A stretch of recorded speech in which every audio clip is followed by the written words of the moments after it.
So you can't see me, right? I can't see you now. Okay, because I need to look like I'm still possessed by the dead OCN. Okay. Wrong. Oh, hello. Oscar back. Today we're going to talk about the negatives. In many cases in restoration, we have this ideal of looking for the negative. The truth of the matter is, in the workflow of photochemical duplication of film, there are oftentimes many negatives. So what entails the original negative versus something like this for Ghost Dance, the internegative? Today, with the Ghost Dance, we're going to be looking at this duplicating element, an internegative, which is the only surviving preprint element for this film, which is both a positive and a negative. Just one more, you can do this. This was purely a duplication element. Very little dust because of the fact that it's been sitting in an old can for many, many years. So you can see here, if you look closely, there is an edge code which signifies the stock, when the stock is from, that this film is from. So what we have is circle, square, X. Circle, square, X is 1982. 1982 is the first year that has a 3-shape edge code. This is a fun fact for your friends. An internegative, in many cases, is not a cut element.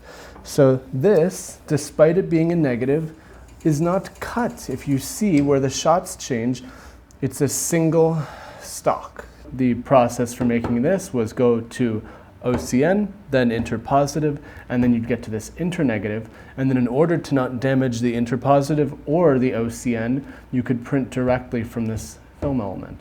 Another element, such as a dupe neg, which internegative is often used interchangeably with a dupe neg, you can make a negative from any type of positive. So a negative, which is made directly from reversal, you can make that, but oftentimes there will be issues in the color permanence when you actually make a dupe neg from it. Next, let's take a look at a theoretical, what if we still had the original camera negative that was shot in 1980? So this is an original camera negative, a roll of original camera negative. Guess the film for a free movie, unless Ryan says no and takes that out. Sorry, let me do this. Oh. Everything's fine. No laughing, don't laugh. So, using this OCN, which we're very delicately putting here, we can see a splice right here between the two pieces of film. If you look at it side by side, you can see that these were made from the same film stock, but of course are different movies. This edge code, to me, signifies that this stock is from 1980, square, square. That is the year for 1940, 1960, and 1980.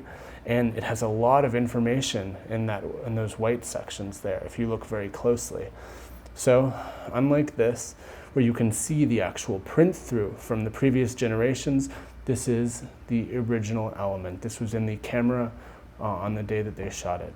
This is essentially what this would look like if we actually still had the OCN, had it not been thrown away. A beautiful remnant of what could be. Alas, the internegative is the best you'll see. A rhyme. Inter, according to Merriam-Webster dictionary, as of 5 minutes ago when I looked it up, means between or among. But, interestingly enough, inter also means laying a corpse to rest. The permanent goodbye to a dead corpse or body. Next time you see a releasing company release something from an internegative, pour a little champagne out for that OCN, which is probably lost and will never be found again. Enjoy Ghost Dance.